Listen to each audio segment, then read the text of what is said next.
Hey, what's going on, guys, and welcome back to another episode in my Football Manager series. This is episode number 77, and today we are returning with the official season finale as we take on Sevilla in the Europa League final, aiming to win our first ever European honour, our third major honour at the save, and the second one of the season as well. And normally, of course, I'd show you what's been going on with Carrow, but you saw the last game in the last episode, the 2-0 loss to Manchester United. I know I could have played these two games in the same episode and done a season finale with both cup finals. The reason why I've split them into both is because, as I've said before, FM takes an incredibly long time to play through, and to keep a series daily is, just so hard to do, so difficult. I've never done it before in all my years doing YouTube, and if I was to have done that, then tonight there will be no episode, as I'll be playing through pre-season to get it made for tomorrow morning. But instead, by breaking them up into two, it means that you don't have a day without an FM episode, and we will return a new season tomorrow morning instead. It's just the best way, I think, of doing it, because this way you're not going to have a day where there's no episode for you, and also splitting them into two as well means that if we have back-to-back defeats, there won't be like a 20-minute episode where all I do is moan as well. But anyway, Sevilla, of course, finishing 9th in La Liga this season. Zinedine Zidane is now their head coach in the game as well. You know the record he's got in the European final, so of course I'm not feeling too confident for the game. They have got a very good team. As we know, Sevilla historically are the best ever team in the Europa League. No one's won the competition more than them, so it is going to be an incredibly difficult game, especially with us being in pretty poor form to end the campaign off in domestic football as well. But of course, to get to our first ever European final, I still feel we've got a better team despite a few injury problems. Are we disappointed if we don't win our second major honour this season and our first ever European trophy? Of course, we don't need to win. We've already guaranteed Champions League football. That was the main objective of the season, but I would love us to avenge our demons of last year and go ahead and win the trophy. So heading into the game, as you can see, only Mason Mount is the absentee today. Ryan Brewster and Herman Bamber are going to soldier on despite not being fully fit. And the one thing you'll be very interested in is what's going on with the morale right now. Now, I really wish I recorded this, but before the game, I had a chance to hold a team meeting, which I always do. And I spoke into the squad, and I gave them a quick little chat. And I don't know what I did, because I did it so quickly, and I didn't see what I said. But I passionately said initially something like, it's been a great achievement to get here, but we're not expected to win, so don't be too disappointed or whatever. And all the squad reacted positively. Yet then when I clicked the second one, they all reacted negatively. So I don't know what I clicked. I thought I said, when you normally do a team meeting and the players respond, you normally say something like, that's exactly the sort of reaction I was after, although I'm pleased with those of you that don't agree with me, or something like that. I thought I clicked that. I could swear I clicked that, yet for some reason they all reacted negatively, and that's why the morale is absolutely shocking. So, yeah, we're out of form, we've had some injury problems, and now my team are really pissed off at me because I clearly said something I didn't mean to say. I probably muttered something under my breath like, oh, these bunch of ungrateful twats, and they all heard me. But anyway, so first and only game, it is the Europa League final, and this will be our team for the match. We're going to stick with the tiki-taka despite the loss to Manchester United in the FA Cup final. And this will be our team. You got Zangarani in goal. It's about for Sanabria, Pavlovic, Godfrey and Aarons, with Ken, a deep line playmaker, coming back in. We really missed him against Manchester United in the FA Cup final because he's been a great signing for us this year, with O'Connor and Longstaff through the middle. Bamba, with those injections, is going to be supporting Gray and Brewster, who we also really missed in the FA Cup final, leading the line for us today. And on the bench, there's 12. You've got Henderson, Akuaku, Basia, Warburton, Larici, Tellez, Madu, Provenzano, Dembele, Almada, Crowley, and Abbey as well. Basically everyone. Poor Sadie and Mount as well. So first and only game, it's the Europa League final. Out of form, injury problems, and the team pissed off at the manager. But come on, you Canaries. Let's win our first ever European honour. Yeah, it really was bizarre. I wish I could go back into the team meeting conversation and see what I actually said, because I clicked it so quickly I didn't even think to read it, because it was the top one. And that ordinarily is, again, I appreciate everyone that agrees with me or whatever, which normally no one reacts negatively to, yet for some reason they all did. Again, the first thing I said, which was there's no pressure on you to win it, they all reacted positively, but then straight after that they reacted negatively. Anyway, first highlight coming to Sevilla, and they almost scored 2 minutes in. Poor start. Come on, Norwich, get creative out there. Get creative. My go-to shout on the sidelines. Are they going to react negatively this time? Well, we don't know. Ken has just suffered a tight hamstring. He's been such a great signing for us since the January window. So that's a bit of a shame. Still tied at 0-0. We get our first chance here. Herman Bamba striding forward. And the Ivorian feeds it through to Teddy. Down the left-hand side, outpaces his man to win the ball. Whips it in, and it's cleared away. And Sevilla will build from the back. Pavlovic to Kenner as we win it back. And that's a brilliant ball by Nohan. Sanabria, the explosive Argentine, finds Bamba. And Gray fires it just wide. Still 0-0, and we've managed to find a foothold in the game after a poor first 5 minutes. As Max Aaron's crosses, and yes!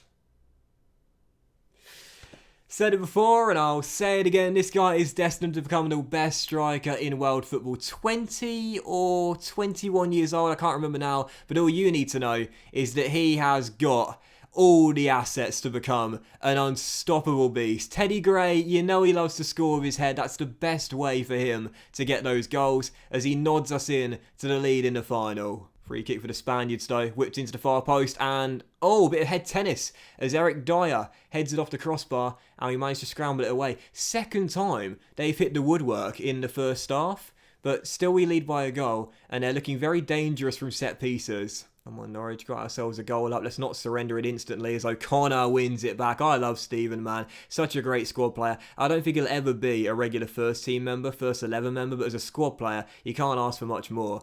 As Sevilla scramble it clear, but Captain wins it back. Stephen with a brilliant ball to Ryan Brewster, who steps in field and crosses, and there he is once again.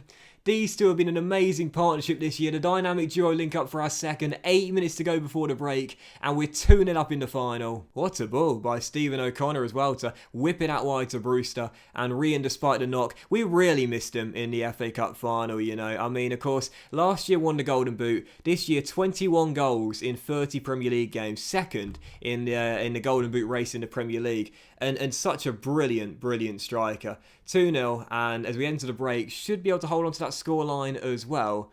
We do have both Bamba and Brewster looking a little bit worse for wear, but for now, we're doing what we need to do, thanks to Teddy Gray. Nice to see the boys sort of slowly building their morale up as well, with their on-the-pitch performance, and not the team talk from the manager.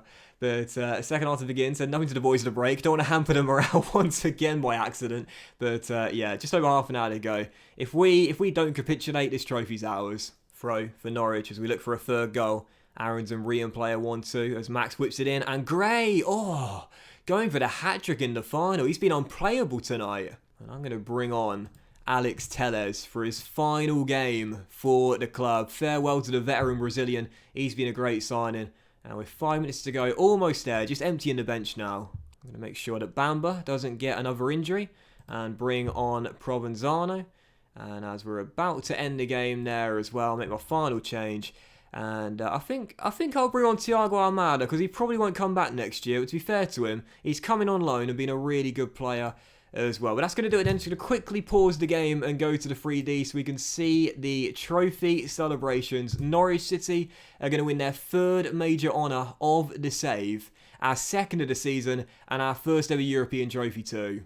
Oh, and Teddy's just won it back as well. You might see a live goal on 3D for the first time in one of my saves. And he should have had it as well. You know, this is why I don't play the game in 3D. I much prefer 2D as it is. But either way, my Mac just can't handle these graphics, man. It simply can't do it. But I love 2D as well. I've said this before, man. I will always play Football Manager in 2D. I'm stuck in my ways, man. I'm old school. I've been playing since Championship Manager 4. I'll always play this game in 2D. As Telles on the ball tries to feed through Gray, can't do so, but that will do it. It's all over. Europa League winners, our first European honour to save, and our second of the season and third of the series in total as well. Gotta love it. Hey, there I am lifting the trophy with the yellow and green confetti, lifting it all off for the Norwich City fans.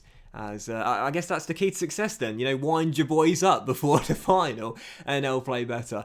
But yeah, 2-0 the final score. Again, our first European honour. I was quite surprised by how straightforward that was. Sevilla had a couple of chances from set pieces, but really, I thought we were a far better team. So passionately, I'll say congratulations, boys. Enjoy these moments. You deserve it. And again, whilst we didn't need to win, as we'd already guaranteed Champions League football, it is nice to win yet another honour and our first European honour of the save as well. And that caps off what is a very great season as well. It's been an amazing season. Yes, I was disappointed by the FA Cup final defeat to Manchester United, but I got to say, man, this has been without question our best save of the series, best season of the series so far. You know, last season was amazing, but this season we stepped it up and went even further. Community Shield wasn't important, but we still won it. We won the Carabao Cup. We finished runners-up in the FA Cup final, won the Europa League, and finished in the top 4. We were perfect, almost perfect across the board. Have I gone in to the Legends list though? Have I gone in there? No, I've moved up the Icons list once again, but I'm still not there just yet. Nobody else has joined me on the Icons list yet, and I've said this before, I'm still so surprised that Ben Godfrey, who's captained us to 3 major honours, still isn't in the favoured personnel. Neither is Max Aarons. Brewster is there. Who's going to be the first player to join me on the Icons list? It is strange that Godfrey and Aarons still aren't there, when you consider the fact they've been here since season 1, and yet for some reason the fans just aren't taken to them. I honestly don't know why that is. Maybe it's because there has been some some contract talks and possible transfers away from the club, but ultimately they've stayed here since season 1. They've both been capped on the international level. They're both homegrown and trained by the club, even though of course Ben Godfrey was signed from York City. But it's a strange one. It's a very, very strange one. That I can't work out why it is. But that will end today's episode and the season as well. Or, no, it won't, because I need to do the season awards and stuff. Where's that?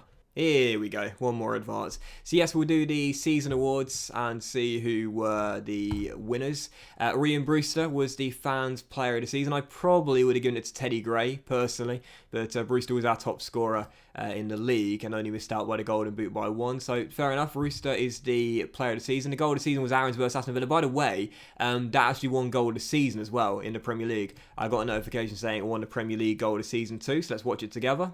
It was, to be fair, a really nice goal. Picked the ball up just inside the Aston Villa half, ghosted around one, beat another, and then drilled it into the bottom corner from just inside the area. Lovely goal. Probably were better goals in the Premier League season from all teams, but still, it was nice to know for the first time I saw one of my players win goal of the season.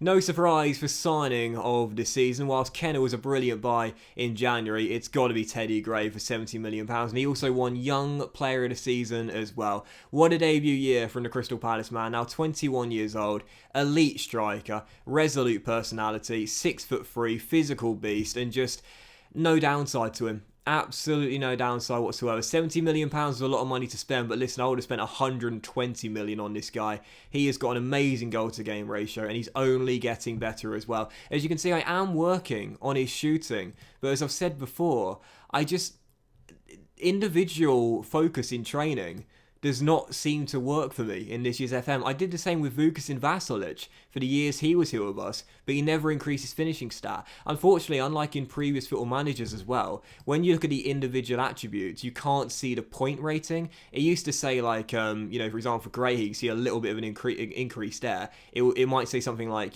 14.2 and then 14.4, which I used to really like. So you could see the increment increases between the actual numbers. But instead, it just says flat 14, which I hope Football Manager revert back to the old way of doing, because I preferred that. I preferred seeing it go from, again, maybe 14.6 to 14.8 to 15, 15.2, and so on and so forth. But either way, he's got 14 for finishing. I hope he'll get to 15 and above next season, but he is working on training. He's just taking a while to get it up.